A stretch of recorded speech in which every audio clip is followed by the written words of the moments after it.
¿Cuántos han leído el libro? A ver, levanten la mano para ubicarme. ¿Dos, tres, cuatro, cinco? Ah, no era lo que yo creía. Bueno, voy a echarles el cuento del libro. Porque, bueno, yo tengo 78 años. Llegué a la iglesia cuando tenía 8. Toda mi vida me desarrollé dentro de la iglesia. Y me convertí cuando tenía 14. Desde los 14 años tengo conciencia clara de lo que es ser cristiano.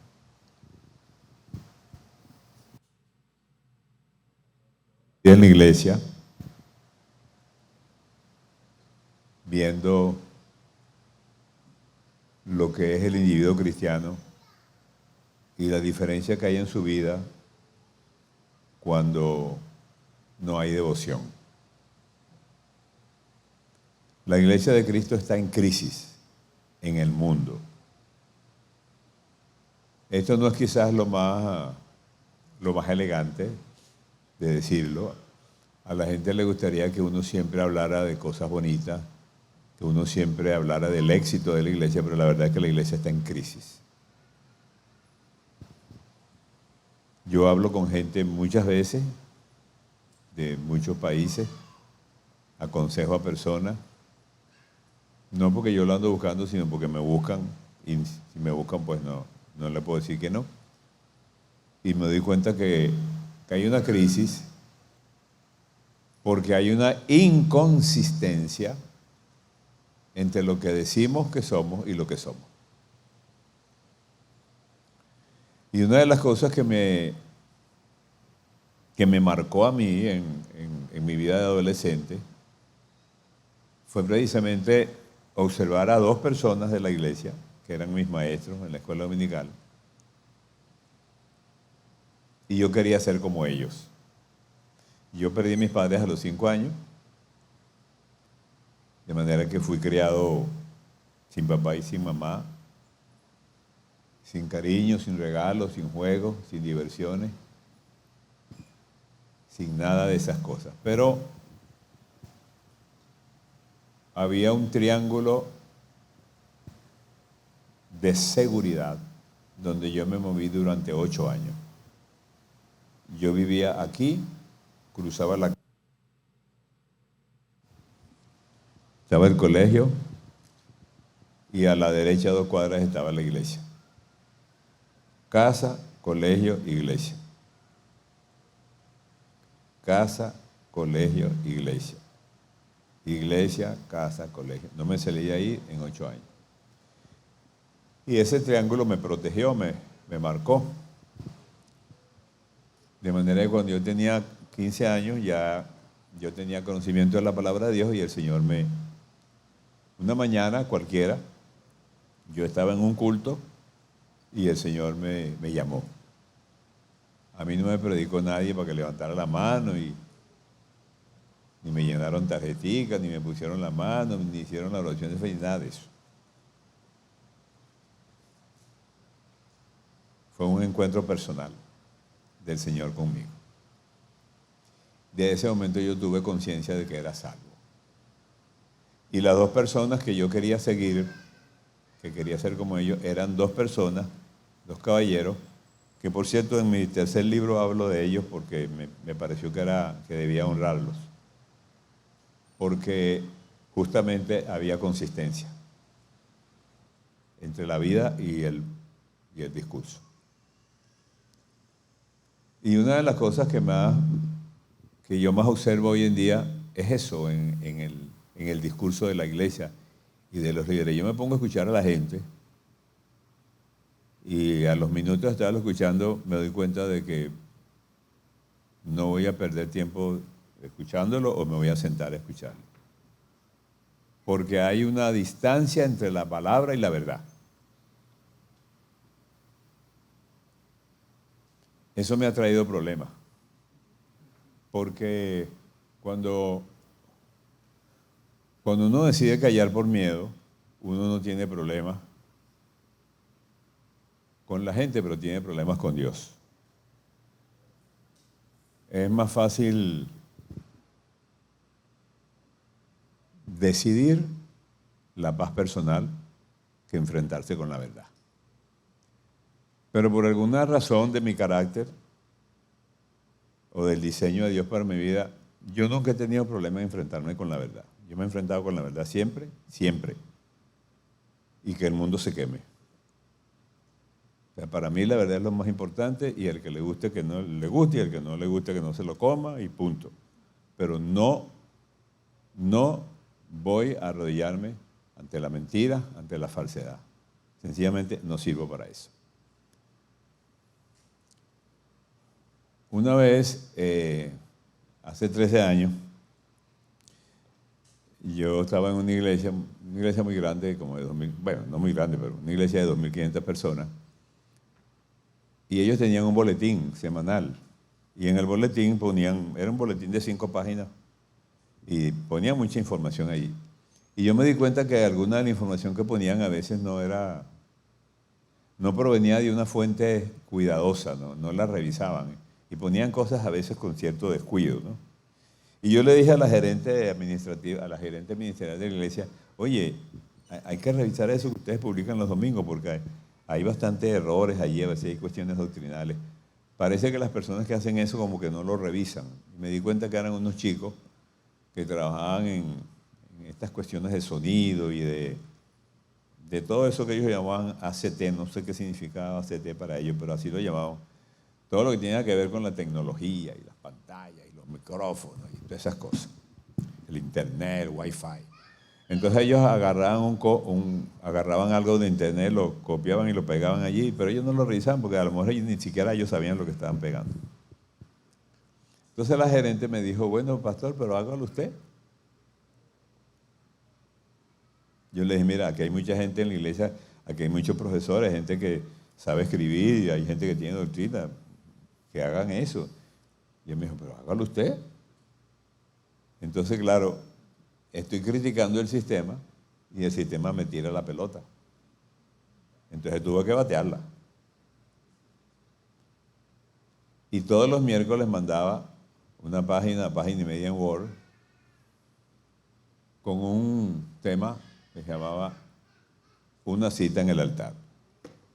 Así lo llamé, Una cita en el altar. Hice una grequita y hablaba únicamente de oración. ¿Por qué de oración?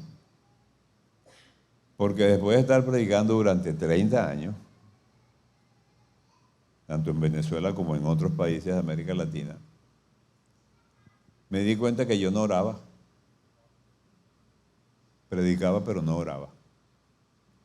Ahora, oraba como ora todo el mundo, pues. Oraba para comer, oraba para que el Señor sanara a un enfermo, para que ayudara a una persona, para resolver alguna situación, para montarme en un avión para que el avión no se cayera. En fin, oraciones utilitarias. Pero nunca tenía un momento íntimo de oración con Dios. O sea, no tenía vida de oración. Oraba, pero no tenía vida de oración. Un día estoy en México, en Monterrey.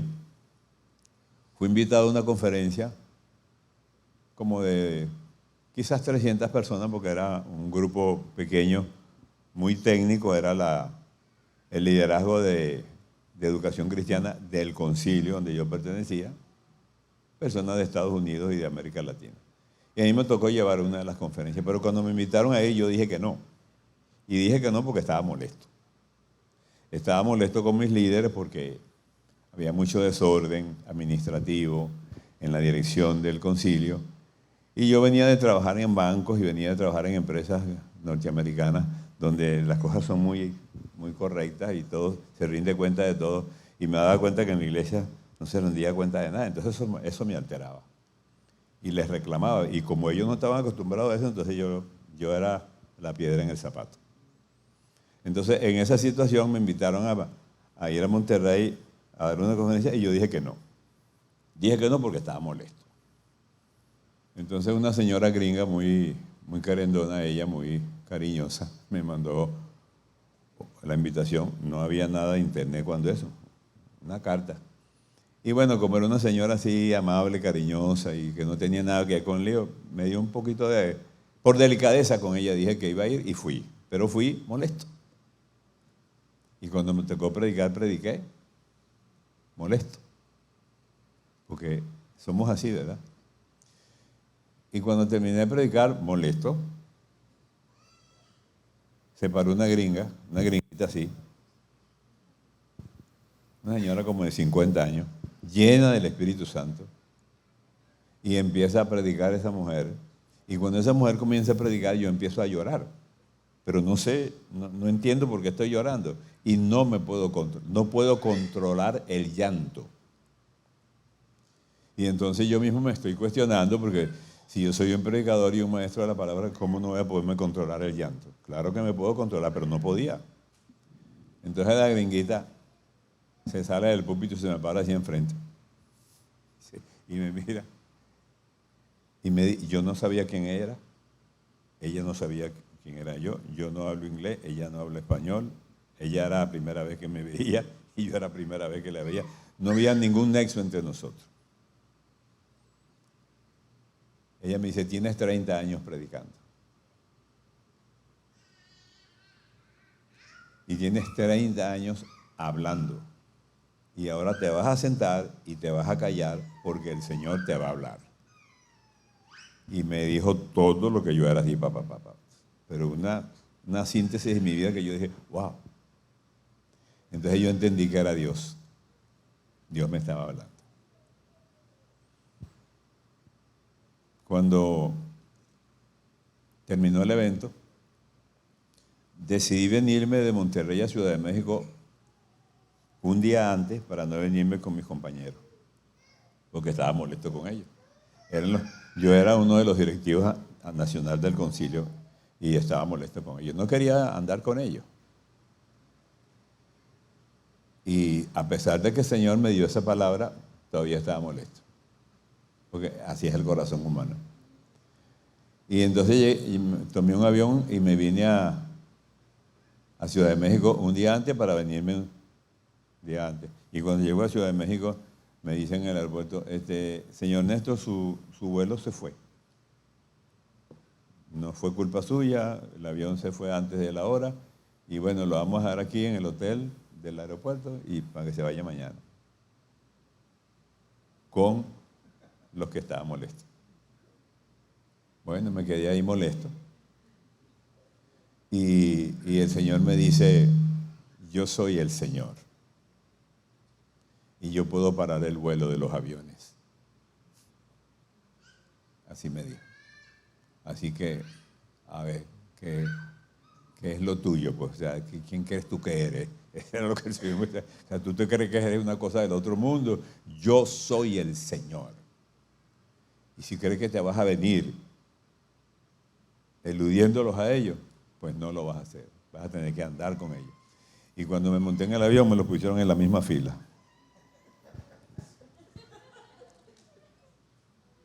Y no les hablé. Llegamos a Caracas y me vine en un taxi adelante a la ciudad. Estoy en la ciudad y vengo por la autopista, manejando mi carro por la vía rápida. Yo tenía un Dodge Dart, ¿saben? Esos carros de 8 cilindros que tienen una potencia increíble. Y vengo con el carro así manejando por la vía rápida, molesto con Dios. Y le dije a Dios estas palabras. Son las palabras que le dice un niño a la mamá cuando está molesto. Que la mamá lo regaña porque no quiere que juegue con eso, no quiere que haga esto. Y el niño le dice, mamá, eres mala, no te quiero.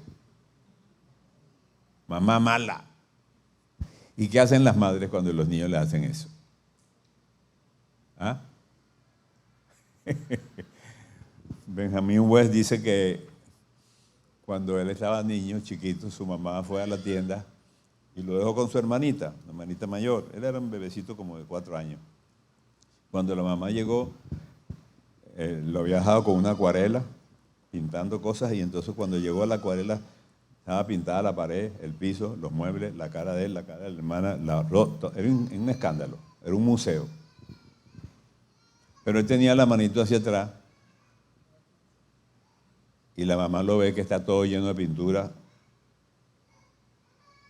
y él con una manito así escondida, y la mamá se agacha, y cuando la mamá se agacha y ella lo besa, él saca la manito y le enseña una hoja con la cara de la hermana perfectamente pintada, una obra de arte. Para pintar la cara de su hermana, él manchó toda la casa. Pero la mamá lo besó y lo abrazó, porque las madres son así. Y él dijo, el beso de mi madre me hizo pintor. No más que fue el papá y no la mamá. La mamá y no el papá. Bueno, yo venía peleando con Dios, así como los niños cuando le dicen mamá mala. Y le digo a Dios, lo único que no he hecho es orar. Está bien, voy a orar a ver qué pasa. Pero estaba molesto todavía. Y me imagino que el Señor me miró como la mamá de Benjamín West. Y no me hizo caso, no le hizo caso a mi malcriadez. Pero me hizo entender que yo estaba equivocado, que la culpa no era de él sino mía. Y empecé a hacer 3 cosas. Empecé a orar, empecé a enseñar de la oración y empecé a estudiar la oración. De eso hace como 25 años. Y cuando empecé a hacer eso, mi vida cambió de tal manera que me arrepentí, tuve que comenzar de nuevo. Y empecé a ser cristiano de nuevo desde ese momento, porque yo no tenía vida de oración. Yo oraba, pero no tenía vida de oración. Bueno, cuando empiezo a publicar estas, todos los miércoles yo mandaba a la iglesia una cita en el altar y la publicaban en el boletín. Y cuando pasó un año, como era semanal, habían 52 notas. Un día, una hermana de la iglesia, una esposa de un empresario, lo pone a él a hablar conmigo porque él tenía problemas con las empresas, un hombre muy rico, pero el gobierno venezolano se estaba metiendo con sus empresas, era un desastre y él estaba muy angustiado. Entonces yo me pongo a hablar con él y en la conversación le doy algunas de las hojas de una cita en el altar. Él es un empresario, él no es cristiano. A los días me llama y me dice, pastor, las hojas que usted tiene ahí son un libro. Me dice, él a mí. Publique eso, me dice, publique. No se preocupe por el dinero, yo le pago todo eso. Yo no le hice caso por 2 razones. Primero, por delicadeza, porque no quería verme como que me estaba aprovechando de su dinero. Y segundo, porque tampoco creía que eso era un libro, porque yo no había escrito ningún libro. Yo lo que había escrito eran unas notas de oración para la iglesia, el boletín, cada 8 días.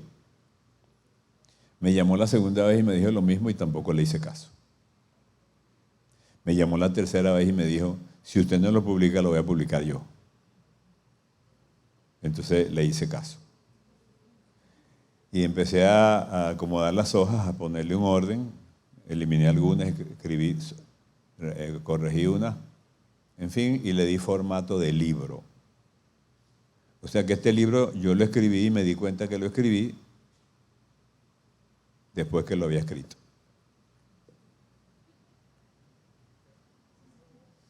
Ya tiene como 15 ediciones. Se llama Una cita en el altar. No es un devocionario, no es un libro de oraciones, es un libro de oración. Ahora, me gustaría saber si algunos de los que lo han leído tiene alguna pregunta, algo que no entendió. Sí. Ponte para que te oigan.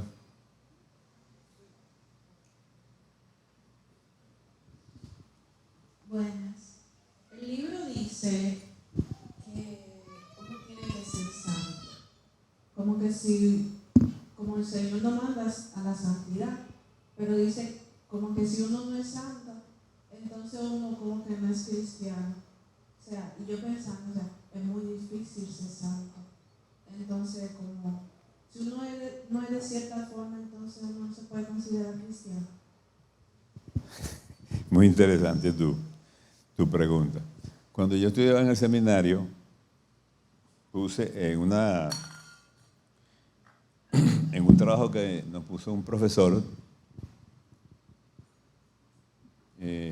yo dije, si no eres santo, no eres cristiano. Y cuestionaba mucho la vida de oración, la vida del creyente. El profesor me tachó y me puso una nota.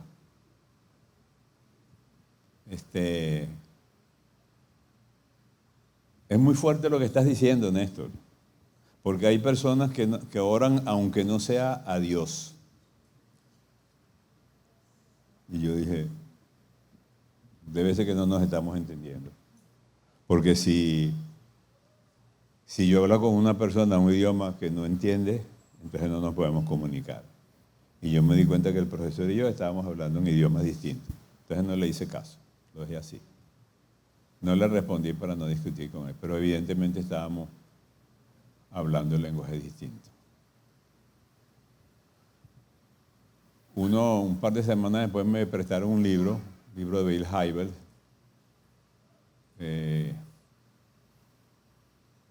un pastor de una iglesia grande en los Estados Unidos, que él dice que era pastor, pero él no oraba. Y que aprendió a orar a través de una crisis. Y entonces yo dije, aquí está la respuesta para el gringo, pero no se la voy a decir para que no se moleste, pero no me voy a poner a discutir con él. Entonces me di cuenta que sí, que hay mucha gente, mucha gente en la iglesia que no tiene una vida de oración, pero que ora para comer, que ora cuando los mandan a orar por la ofrenda, a orar por los enfermos, en fin, todas esas circunstancias utilitarias para las cuales nosotros utilizamos la oración. Pero no hay intimidad, no hay momentos íntimos de oración, eso no existe. Y si eso no existe, obviamente es muy difícil que haya transformación. Ahora, la santidad, para responder tu pregunta, es una consecuencia obligada de la vida de oración.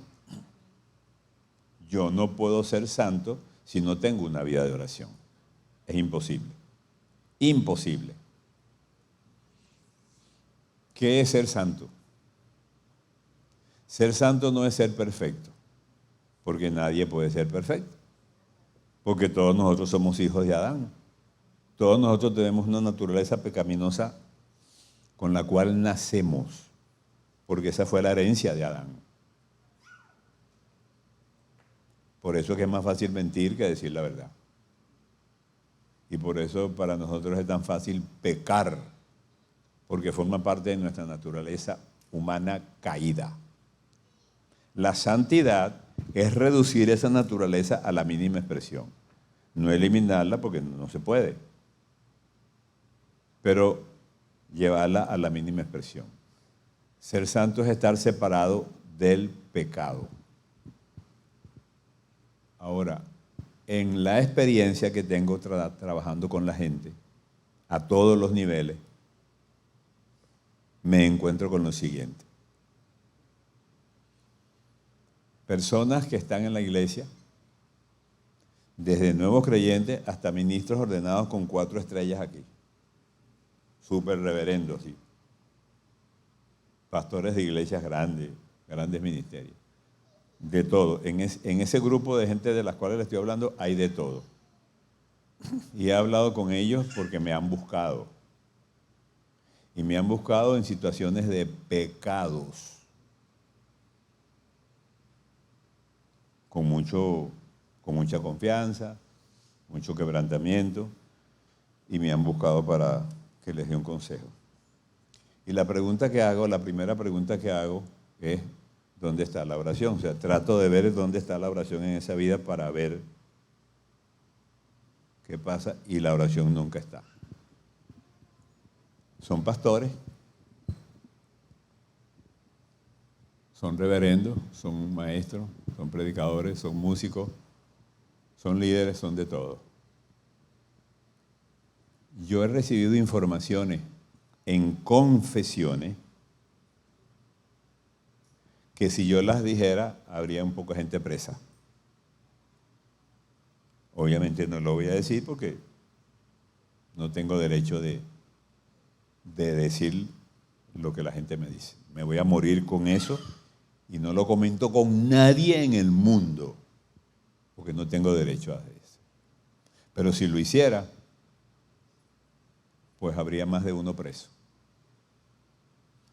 En una ocasión, por ejemplo, prediqué en una iglesia muy grande y esa iglesia era la iglesia madre de ese concilio, o sea, la iglesia principal que generó un concilio de casi 800 iglesias en un país. Estoy predicando y me estoy refiriendo a cuando Giesi, ¿se acuerdan de Giesi, verdad? El siervo de Eliseo, le toma a Naamán el dinero que Naamán quería dar para pagar su milagro y que Eliseo rechazó por ser santo. Y entonces se le metió el diablo a Giesi, que era el asistente de Eliseo. Yo sí voy a cobrar. Cuando Naamán le ofreció plata al profeta Eliseo para pagar por el milagro de la eliminación de la lepra, Eliseo dijo, no, ¿cómo se te ocurre? ¿Estás loco? No. Vive Jehová, que no lo aceptaré. Y eso era muy serio, ese era un juramento muy sagrado para un judío. Bueno, Giesi hizo lo mismo. Eliseo dijo, vive Jehová, que no lo voy a recibir. Y Giesi dijo, vive Jehová, que sí lo voy a recibir. Y se fue detrás de él. Eliseo le montó un poco de cuento y un poco de embuste. Y Naamán, como de todas maneras había traído mucho dinero para pagar su milagro, le dio más del doble de lo que él quería. Y viene Giesi contento con aquel poco de real, porque con ese dinero podía vivir toda su vida sin trabajar él y su familia. Era mucho dinero. Y viene y se le presenta a Eliseo como a ponerle la renuncia, pues. Bueno, Eliseo, ya no trabajo más contigo, trabajo hasta el 15. No te preocupes, no tienes que pagarme preaviso ni prestaciones. Vamos a dejarlo así. Y Eliseo le hace una pregunta. ¿De dónde vienes? ¿De dónde vienes? Y Eliseo hizo esa pregunta porque él sabía la respuesta. Y sabía la respuesta porque Dios se la reveló. Dios a veces hace eso. Y Eliseo y Giesi contestó como los niños. No, yo no vengo de ninguna parte. Una respuesta a pueril. Me acordé que cuando yo estaba muchacho, en mi casa siempre había más hambre que comida. Éramos muy pobres, éramos 7. Y entonces uno estaba pendiente de cualquier cosa de comida que dejaban por ahí mal puesta y ¡ras! Y yo era experto en eso. Y un día dejaron un pedazo de pan, no, cuando lo miré, lo agarré y me lo empecé a comer en un rincón y me cazaron con la mano en la masa. Ajá, ¿y ese pan? ¿Y ese pan qué? Yo tengo el pedazo de pan en la mano, tengo harinas de pan en la boca, tengo la camisa llena de harinas de pan, tiré el pedazo de pan y salió así brincando como una pelota. Y yo pregunto, ¿cuál pan? ¿Te das cuenta? Porque eso es lo que un niño hace, porque uno piensa que la persona adulta uno lo está convenciendo. Y entonces un hermano mío mayor me dijo, ¿tú te atreves a poner la mano en la Biblia y jurar que tú no estás. Yo sí. Y buscaron una Biblia. Ponga la mano y yo puse, juro, yo juro. O sea, en mi teología de niño, yo decía, yo lo que tengo es hambre. A mí Dios no me va a condenar porque me estoy cogiendo un pedazo de pan. ¿Ves? Son las cosas necias de los adultos. Poner la Biblia para que un niño jure que bobería. Bueno, cuando yo estoy hablando de eso en el mensaje, pregunto, ¿qué tienes en el lugar secreto de tu vida? Y sale una dama, que era la esposa del pastor, que es el pastor principal de todo el concilio de 800 iglesias, y sale gritando y se mete en la oficina del pastor. Cuando termina de predicar, yo voy allá y ella dice públicamente, bueno, ahí al pastor, su esposo y a mí, es que nos cogimos $30,000 de la iglesia. Y con ese dinero le pagamos a un juez mundano para que fallara en un juicio a favor de nosotros. ¿Qué tal? Eso se produce, eso se produjo, ese quebrantamiento y esa confusión la produce el Espíritu Santo. Eso no lo puede producir ningún hombre. El Señor me utilizó esa mañana para que ella confesara, el esposo confesara. Yo no me metí más nunca en eso. No tengo que estarle preguntando a ellos qué hicieron ustedes. No es problema mío eso. Yo simplemente fui un instrumento del Señor para que ellos confesaran. Si ellos no confiesan, oro por ellos, eso sí. Oro por ellos para que el Señor los ayude. Pero no soy juez. Y es un caso que lo estoy contando, pero yo podría escribir un libro de los casos. Obviamente no lo voy a escribir. Con esto estoy diciendo que cuando me acerco a una persona se acerca a mí para contarme un problema, una crisis que tiene, yo trato de ubicar en qué parte de su vida está la vida de oración y nunca está la vida de oración, lo que está es la oración nada más. Si no hay vida de oración, no hay vida de santidad. Y si no hay vida de santidad, no puedo irme al reino de los cielos, porque sin santidad nadie verá al Señor. Por eso en los últimos 25 años me he dedicado a hablar únicamente de la oración y de la santidad. No me meto en los demás temas. No es que no me gustan, ni que no me gusta predicarlo, sino que creo que primero es sábado que domingo. Y tenemos que comenzar por el principio. La vida se trata de Dios. Tengo que saber, como ya hemos dicho varias veces, quién soy, dónde estoy y a dónde voy. ¿Quién soy? Un hijo de Adán. Soy un hombre pecador. No soy el ángel Miguel, soy Néstor Blanco.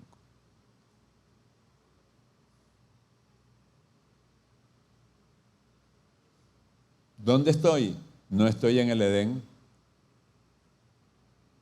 donde no había pecado, ni estoy en el cielo todavía. Estoy en la tierra, un mundo maldito por el pecado, con enfermedades y una cantidad de maldiciones, y tenemos que vivir en este mundo y enfermarnos y angustiarnos y morirnos, porque toda la muerte y la enfermedad, el dolor, la angustia, la depresión, todo eso es producto de la maldición del pecado.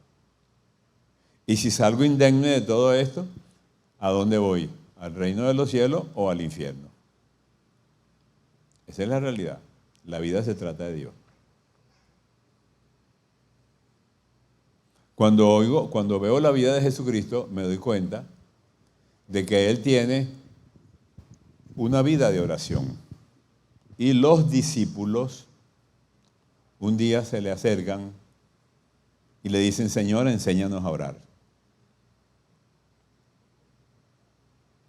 Señor, enséñanos a orar. Y aconteció que estaba Jesús orando en un lugar, Lucas 11:1. Y uno de sus discípulos le dijo, Señor, enséñanos a orar. ¿Qué fue lo que pasó? Que los discípulos de Cristo, no sabemos si eran los 12 o todos los que lo seguían, que también se le llamaban discípulos. No sabemos cuál de los dos grupos era porque la Biblia no lo dice. De hecho, la mayor parte de las veces que la Biblia habla de los discípulos no se refiere a los 12 que llamó apóstoles. La gente que seguía a Jesucristo en esa época se le llamaba discípulo, no se le llamaba cristiano ni se le llamaba hermano, se le decía discípulo. Entonces, mandaron a uno del grupo, que no sabemos de qué tamaño era el grupo, para que le dijera al Señor, enséñanos a orar. Me mandaron a decirte que nos enseñaras a orar. ¿Qué era lo que le estaban pidiendo al Señor? Cuando la gente me dice, pastor, enséñeme a orar, yo no sé orar. Yo tengo que definir qué es lo que me están preguntando. Yo tengo que saber exactamente cuál es la duda. ¿Por qué? Porque nosotros no nos comunicamos mentalmente. Si nos comunicáramos mentalmente seríamos muy felices. Pero no es así. Tenemos ideas y para comunicar esas ideas tenemos que transformarlas en palabras. Y ahí está el lío. Porque a veces usamos palabras que no recogen las ideas. O tenemos conceptos distintos de las palabras. Por ejemplo, en griego cuando se dice amar, hay que usar 4 palabras para estar claro. El amor eros, el amor ágape, el amor filial, y hay otra más. Cuando Cristo se encuentra con Pedro en el mar de Galilea después de la negación, Cristo le dice, Pedro, tú me agapas, o sea, tú me amas con todo el corazón, así dice el griego. Y Pedro dice, sí, yo te fileo, o sea, yo te tengo cariño. Y Cristo le pregunta la segunda vez, Pedro, tú me agapas y yo te tengo cariño. Claro, Pedro está acomplejado porque, imagínate, lo negó.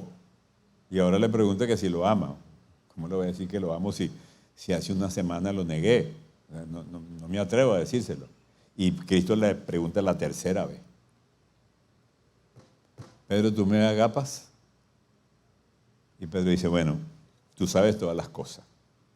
Tú sabes que yo te amo con todo el corazón, pero bueno, se me arregló el papagayo, caramba. Me asusté. Está bien, Pedro. Apacienta mis corderos. Ya. Pasó por alto el pecado de Pedro. Por eso yo le digo a las mujeres que cuando un hombre las esté enamorando, le pidan que se lo diga en griego,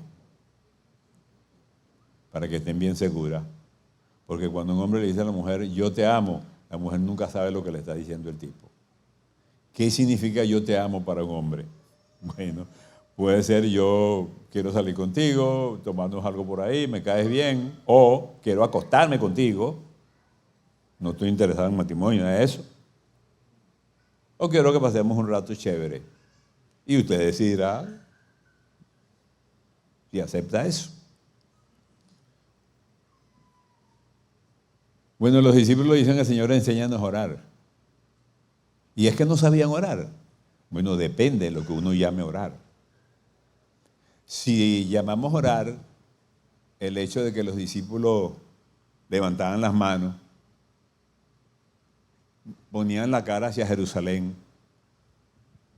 oraban 3 veces al día, lo hacían en el templo y en la sinagoga. Las oraciones eran largas y como poemas. Si nos atenemos a esos 5 elementos, sí sabían orar. Sin embargo, todo eso que sabían no le funciona. Y le dicen al Señor, somos los hijos de Abraham, nos conocemos todas las profecías, todas las oraciones del Antiguo Testamento, oramos hacia Jerusalén porque, bueno, es muy romántico y muy espiritual poner la cara hacia la ciudad santa. Nunca Dios mandó a que nadie pudiera la cara hacia ningún lado, eso fue invento de ellos.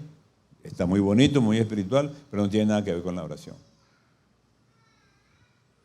3 veces, orar 3 veces, 4 veces, 5 veces, una vez, tampoco tiene que ver con la oración. Esas son tradiciones. No son malas ni buenas, son tradiciones. Cristo decide que los va a enseñar a orar. Y cuando decide que los va a enseñar a orar, le dice 3 cosas.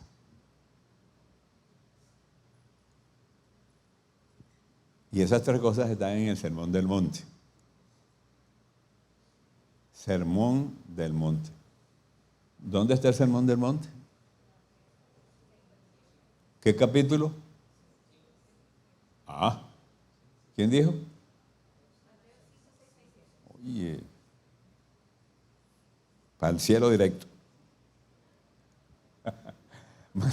Mateo 5, 6 y 7. Mateo 5, 6 y 7 es el resumen del primer mensaje de Cristo cuando comienza su ministerio, que dice las cosas más serias que se han dicho en todo el Nuevo Testamento. Cristo viene a cambiar toda la historia y toda la humanidad. Y con respecto a la oración dice, y cuando ores no seas como los hipócritas. Primera lección. Qué interesante, porque nadie había hablado de la hipocresía para orar. Había mucha hipocresía en la oración, pero nadie había hablado de eso. El que habló de eso la primera persona que habló de eso fue Cristo. Cuando ores no sean como los hipócritas. ¿Cómo? Bueno, así como lo dije. ¿Y los hipócritas oran? Claro. ¿Y para qué sirve la oración de los hipócritas? ¿Para qué va a servir? Para nada. Pero oran. Y por cierto, ¿quiénes son esos hipócritas que oran? Bueno, los líderes, los pastores, los saduceos, los fariseos y los escribas. Los líderes de la nación judía, los líderes del pueblo de Dios. Y Cristo dice, no hagan como hacen ellos, porque ellos son hipócritas. Un hipócrita es una persona que pone una cara ante usted para que usted crea que él es lo que no es. Un hipócrita es una persona que te sonríe y habla mal de ti. Recuerdo que yo tenía una jefa, ella era una mujer muy elegante, muy hermosa. Siempre llegaba a media mañana a la oficina y había una chica que estaba ahí en la recepción y una vez la vio que entró la jefa, pero muy bien vestida. Ella vestía muy elegante. ¡Ay, jefa! ¡Ay, pero qué bella está, fulana! ¡Ay, qué bonito te queda todo eso y tal! Y la jefa. Y cuando la jefa se va, ella me voltea la cara y dice, parece una loca. Pero no le dijo a la jefa que era loca. Me lo dijo a mí. A la jefa le dijo que parecía una reina, pero ella creía que era una loca. Eso es la hipocresía. Una cosa tonta porque a ella nadie le está preguntando eso. ¿Para qué lo va a decir? Si no me gusta como una persona viste, pues no me gusta y punto. Ese es el problema mío y el problema de ella. Cada quien viste como quiera. La gente no me va a preguntar a mí para vestirse, a ver si yo apruebo cómo se viste. Cada quien se viste como le da la gana. Si a mí no me gusta como una persona se viste, sencillamente no me gusta y punto. Pero no tengo que estarle diciendo, mira ese loco, mira cómo anda vestido. Cristo dijo, no sean como los hipócritas, porque ellos aman orar en las esquinas de las calles.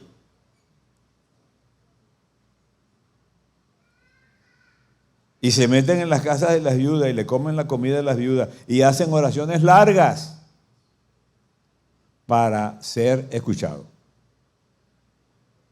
O sea, oran para que la gente crea que ellos son espirituales. Yo he escuchado las oraciones que hacen algunas personas y me parece que algunas personas cuando las mandan a orar parece que las mandaron a predicar. Y he visto que algunas personas cuando oran como que se están refiriendo a alguien cuando están orando.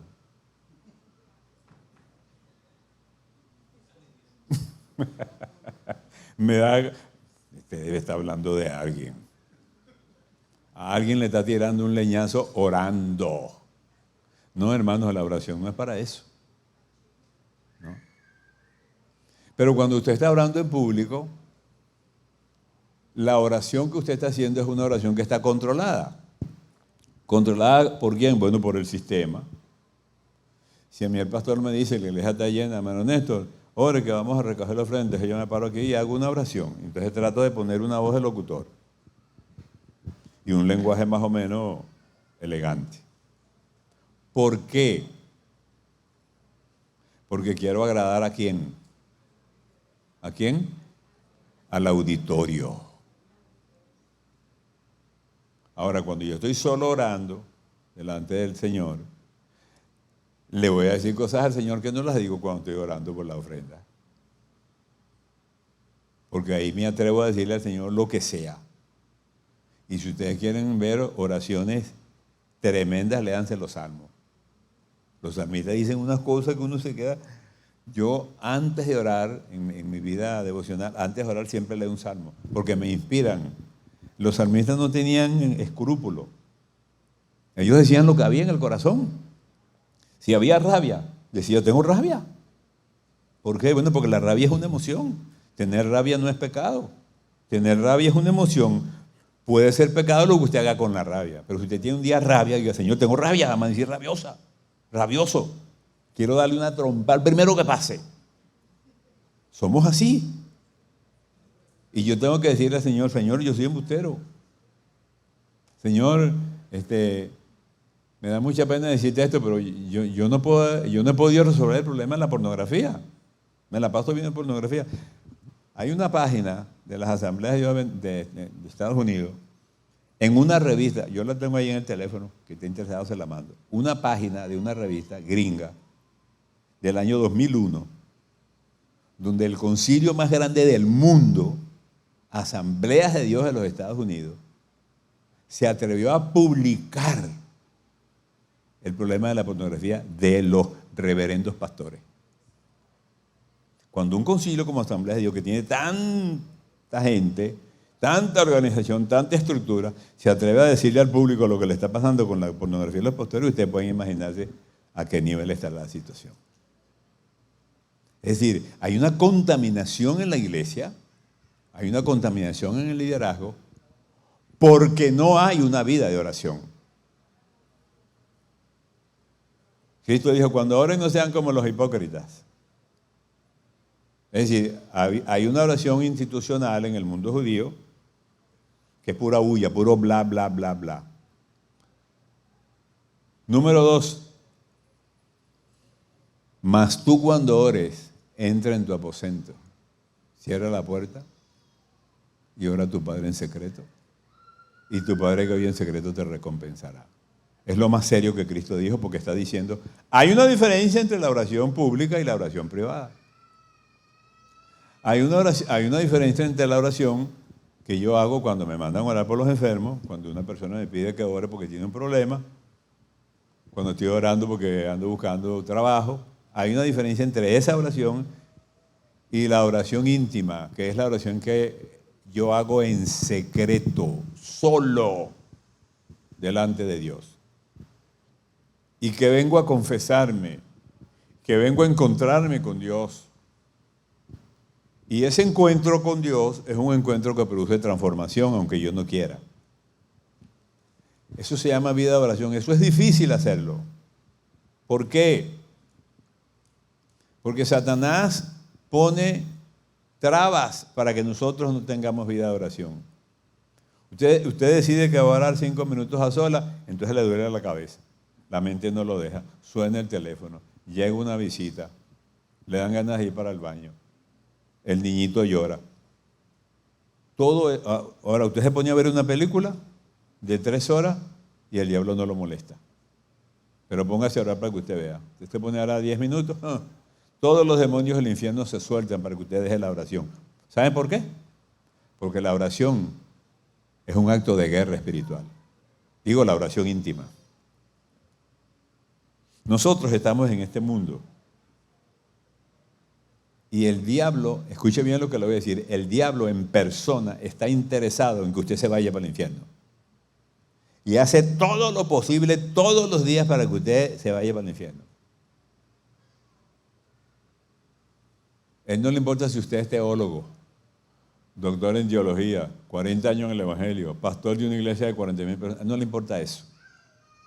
A él no le importa lo que usted sabe. La tentación es sencillamente una invitación ¿de quién? ¿De quién? ¿De quién? De Satanás. La tentación es esto. ¿Quién es? Bueno, Satanás. ¿Qué quiere? ¿Usted cree que Satanás le va a decir, vengo para invitarte a una vigilia? No, vengo para invitarte a pecar. ¿Y qué hace uno con las invitaciones? ¿Ah? ¿Las toma o las deja? Ahora, ¿en función de qué yo puedo rechazar una invitación? Por ejemplo, cuando yo estoy presentando un examen, ¿qué es lo que está pasando? Cuando yo era profesor, tuve muchos años dando clases, el día del examen uno repartía las pruebas. 40, 50, 60 alumnos. Y habían unos alumnos que miraban la prueba, se reían y empezaban, y en 15 minutos entregaban. Y sacaban 18, 19 o 20. Era sobre 20. El resto sacaba 0,4, 0,5, 0,6, 0,7. Raspado todo el mundo.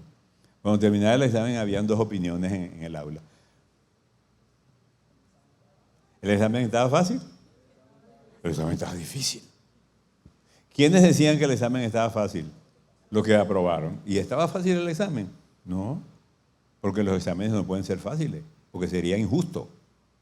Pero también sería injusto que fueran difíciles. Un profesor no le puede preguntar en un examen a un alumnado la materia que no ha visto. Sería injusto. Pero tampoco le puede poner a un grupo de bachilleres de quinto año una suma. Suma y resta. 25 más 30 de bachilleres de quinto año. Eso sería ridículo. Pero tampoco le va a poner a unos alumnos de primer grado que resuelvan el último teorema de Fermat. No puede. Entonces, ¿qué es lo que va a hacer el examen? Materia vista. La tentación es materia vista, mis queridos hermanos.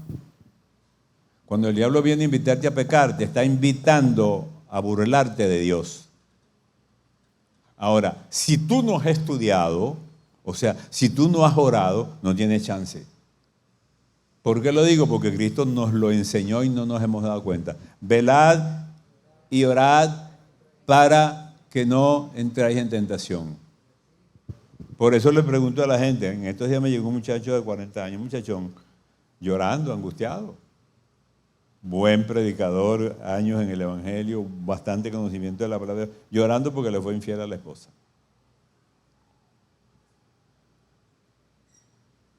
Le dije, te voy a hacer una sola pregunta. ¿Tienes una vida de oración? No, pastor. Bueno, por eso pecaste. ¿Quieres fortalecer tu vida para serle fiel a tu esposa? Tienes que hacer algo. No te sirve la teología para eso. La teología no sirve para eso. Para eso sirve únicamente la vida de oración. Porque la vida de oración es un encuentro personal con Dios. La vida de oración es un encuentro de dos mundos. El mundo tuyo y el mundo de Dios. Y cuando esos dos mundos se encuentran, el mundo tuyo va a cambiar, aunque no quieras. Empiezas a tener vida de oración, empiezas a enamorarte de Dios. Empiezas a tener vida de oración, empiezas a comprender la palabra de Dios. Empiezas a tener vida de oración, empiezas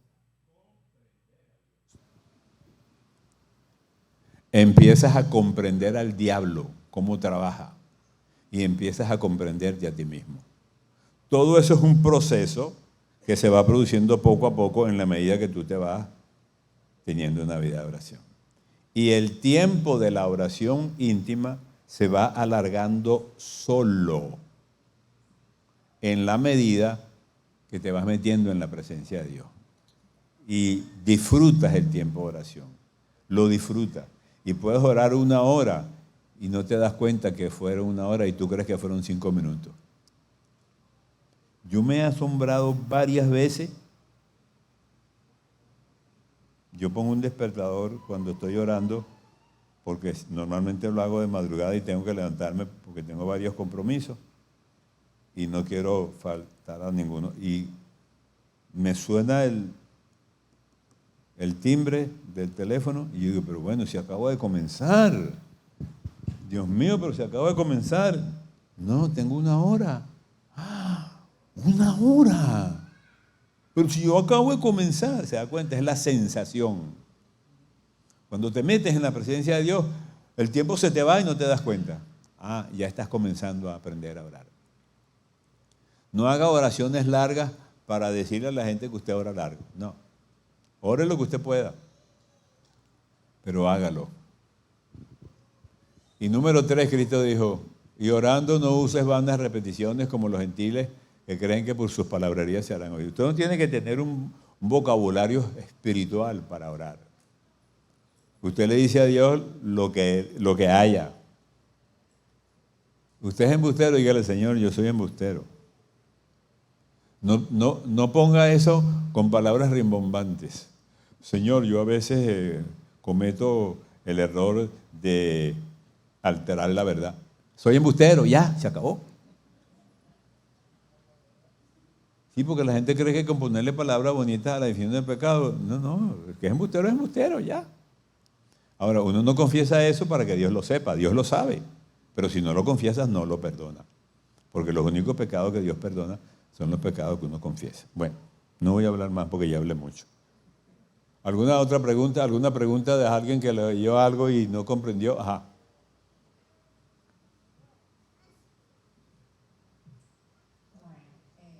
Yo voy por el capítulo 12. 12. Ajá. Mi pregunta es la siguiente. Después que terminemos el libro, Ajá. vamos a tener un conocimiento claro de qué es orar, porque cada vez que tú lees un capítulo es como que se cae un muro, se cae otro muro, y al final estamos quedando de que, y entonces, Señor, ¿qué es lo que yo hacía tanto tiempo? Uno se creía de que el más espiritual, el que más tenía conexión con el Padre, oye, la areola. ¿Qué va? Y desde el primer capítulo, porque los capítulos tienen preguntas que son confrontativas. O sea, tú vas leyendo un capítulo, te confronta. Y el segundo capítulo tú entiendes, no, pues entonces el segundo capítulo, el que viene me va, no, otro. Entonces, al final del libro, yo sé que va a haber menos de nosotros, porque al final, en 12 capítulos ya hay muchas cosas que están derribadas, pero no hay que trabajarlas, porque hay cosas que tú no creías que no, pues Señor, yo eso lo superé, pero en el libro, no está superado. Y habla de eso, de que si tú no superas esa prueba, el Señor te va a llevar a otro nivel. Entonces, mi pregunta es, para resumir, ¿verdad? Después que terminemos el libro, vamos a encontrar la respuesta, ¿verdad? De cómo orar. Claro. Después que terminen el libro, por eso yo recomiendo que este no es un libro para leerlo de un solo trancazo.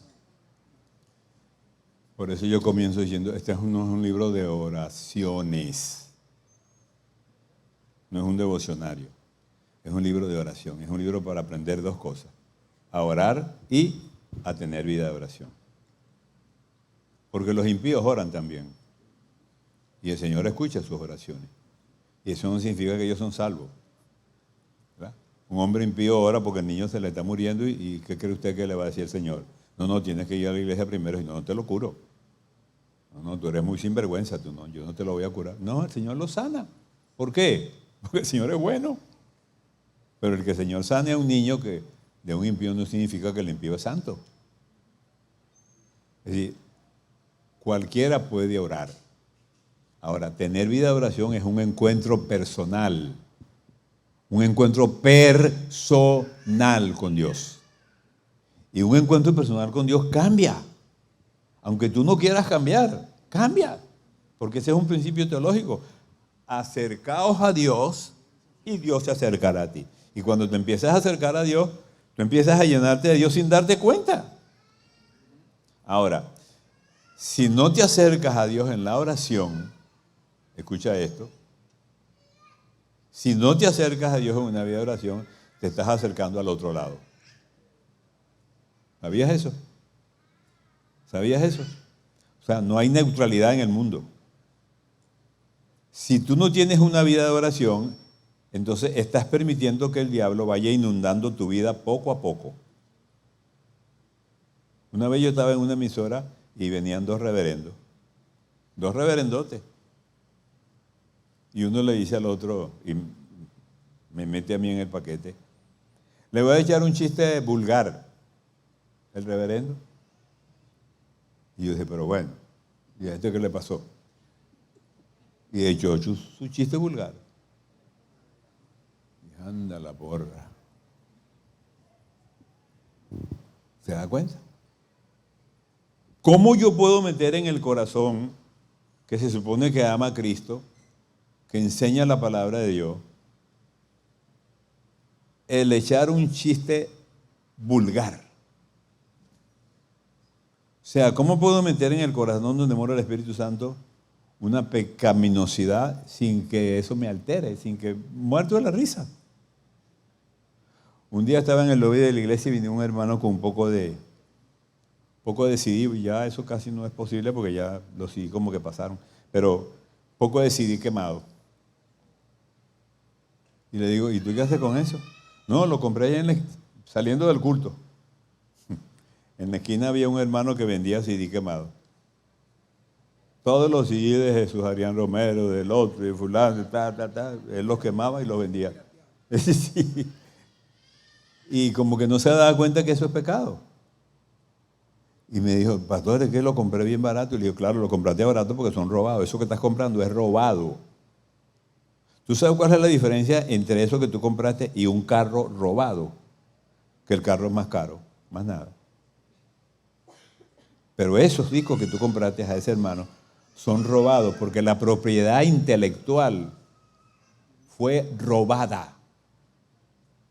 Porque eso lo escribió Jesús Adrián Romero y pagó una orquesta y pagó músicos y pagó lo que sea y su producción. Entonces llegas tú y haces 100 copias y las fusilas y las vendes, claro, 5 veces más barato porque no pagaste todo lo que le pagó Jesús Adrián Romero, Danilo Montero, quien sea. Yo publiqué en la iglesia algo que era así, no lo compré, y lo publiqué por la emisora. Y alguna gente se molestó conmigo. Pero alguna gente fueron a las librerías a devolver los CD quemados que habían comprado en las librerías evangélicas. Me acuerdo que era muy cómico porque había una que decía Santidad a Jehová, pero vendían CD quemados. O sea, hermano, vamos a ubicarnos. El evangelio no es mamadera de gallo, el evangelio no es una rochela. El evangelio no es agua con azúcar, el evangelio es algo serio. Si yo soy cristiano no puedo ser embustero. Si yo soy cristiano y me para un fiscal de tránsito, yo tengo que darle la cédula y si me tiene que poner una multa que me la ponga. Yo no le voy a dar dinero a nadie. A nadie. Se tiene que llevar el carro, que se lo lleven. Pero yo no voy a corromper a un funcionario porque estoy pecando contra Dios. Una vez estaba yo en un centro comercial y yo tenía el certificado médico vencido. Y entonces, bueno, como es tan complicado sacar eso, aproveché el operativo. Y había una mediquita ahí haciendo. Entonces uno hacía su fila y ella le preguntaba las letras a uno y ahí mismo le daban, no pagaba y le daban el certificado. Facilito, cosa de minutos. Entonces yo estoy parado así en mi fila, tengo como 15 personas delante de mí. ¿Y qué dice allá? Entonces la gente decía, de tanto decirlo yo me lo aprendí. Pero yo no lo puedo leer porque soy miope. Y la doctorcita me dijo, quítese los lentes, señor. Y me quité los lentes. Igual yo lo iba a saber porque me lo sabía de memoria. Y cuando lo voy a decir, el Espíritu Santo me dice, la doctora no está examinando tu memoria. está examinando tus ojos. Oh, qué vergüenza. Predicador, escribí un libro de la oración, hablo de la santidad, pero voy a engañar a la doctorcita.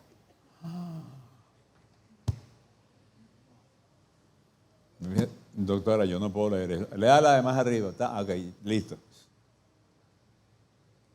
¿Se da cuenta? Ahora, ¿y si yo le engaño a ella, quién se da cuenta? ¿Me van a poner preso por eso? ¿Me van a meter en la cárcel? Nada más y nada menos, el único que se da cuenta es el Espíritu Santo. Entonces hay que tener cuidado con eso. La vida de oración produce una vida de santidad. Por eso, sin vida de santidad, sin vida de oración, no hay santidad. Por eso cuando la gente, no, mire que pequé, que dice que le pegué a la esposa, ¿cómo está la vida de oración? Yo conozco matrimonios, hermano, matrimonios cristianos. Matrimonios que tú lo ves por fuera y dices, ¡ah, qué pareja! ¡Ay, Dios mío! Una vez una pareja me metió en su cuarto, oiga bien, me metió en su cuarto matrimonial y me sentaron ahí en la cama. Y empezaron ellos, pim, pam, pam, pam. Era un concurso de ping-pong. Ella le tiraba hielo y yo, Dios mío. 2 reverendos, pastores de varias iglesias, ellos 2. Dios de la gloria. Con un espíritu de celos, pero enfermizo, tanto él como ella. Santos, son 2 personas santas delante del Señor. Pero de la puerta de la calle para adentro es un infierno. Y yo oyendo eso digo, Dios mío, ¿qué le digo yo a esta gente? Yo no soy consejero matrimonial. Y entonces me vino algo que el Señor me dio. Les dije, mire, cuando ustedes se levanten, agárrense de las manos y hagan una oración de 1 minuto, agarrados de las manos los 2, todos los días. Un día oras tú y otro día oras tú. ¿Pero lo van a hacer sí o no? Sí. Ya, eso es todo. Eso los ayudó. No hay ninguna técnica psicológica. No. Es sencillamente que si tú y yo somos esposos y nos agarramos de las manos antes de salir a la batalla, hoy, mañana, pasado mañana, el lunes, el martes, el miércoles, algo tiene que ocurrir, por Dios. Algo tiene que ocurrir. Y ocurrió. Hace 1 semana y pico me llamó un pastor, una pareja pastoral que yo respeto, hermano, y amo, porque aman al Señor, nacieron en la iglesia, crecieron en santidad, se casaron. Y hoy en día no se pueden ni ver. Pero tú lo ves en la iglesia. La pastora y el reverendo pastor. Vaya para la casa para que vea. Y yo lo sé porque, bueno, porque me lo contó él. Y entonces estoy orando. Y orando por ellos. Porque lo único que puedo hacer es orar. Bueno. ¿Qué más? ¿Cómo se sienten? Bueno, el libro es confrontador, hermano. Este no es un librito de cuentos. O sea, yo he escrito 3 libros.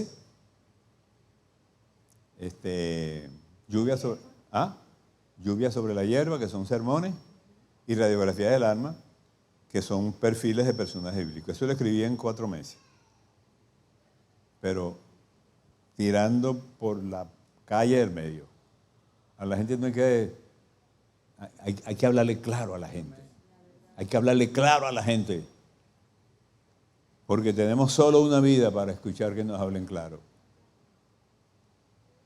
Si nos pasamos de esta vida y no escuchamos el mensaje claro, caemos en el infierno eternamente. Así que esto no es cuento. La vida es algo serio. Y la vida se trata de Dios.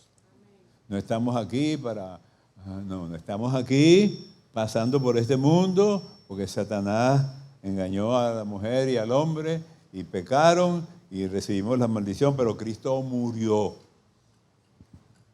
Recibimos la maldición de Adán pero recibimos la salvación de Cristo. Cristo murió por nosotros y por eso nos libramos de la condenación, pero entre el Edén y el cielo está esta vida. Y aquí tenemos que batallar diariamente con el enemigo. El diablo tocará la puerta de tu corazón todos los días de tu vida. Si no tienes vida de oración, olvídate que no vas a vencer la tentación. Olvídate, no hay. Unas semanas de esta atrás, unos meses atrás, yo me desperté de madrugada con un pensamiento aquí. El pensamiento era: Satanás no anula tus convicciones. Satanás anula tu voluntad. Satanás no anula tus convicciones. Satanás anula tu voluntad. Oye, pero qué cosa. Y en la mañana me llama mi hijo de Venezuela y me dice: ¿supiste lo que les pasó a fulano de tal? Un súper recontra reverendo, más allá de más allá. Con libros escritos de santidad. ¡Plum! Así. Una lista de acusaciones de abuso sexual durante años. Y yo dije, eso fue el pensamiento que me molestó en la madrugada. Porque yo he leído libros de ese hombre, estuve en su oficina. ¿Cómo una persona con un ministerio como ese, que tiene un movimiento de oración y alabanza 24/7, escuche bien, usted entra ahí, eso es en Texas, My Beacon. Usted entra allí 24/7 y ahí hay personas orando por 2 horas, 2 horas, 2 horas, 2 horas, 2 horas. En inglés, en francés, en chino, en mandarín, en lo que sea. Una presencia de Dios impresionante. Ajá. ¿Y entonces por qué cayó? Porque tú puedes estar en las alturas, pero si no respetas la vida de oración, el diablo no se come rangos, hermano. El diablo no come rangos ministeriales. Y mientras más arriba estás, más te ataca, porque cuando él tumba a un general, tumba un ejército y tumba la fe del mundo sin Cristo.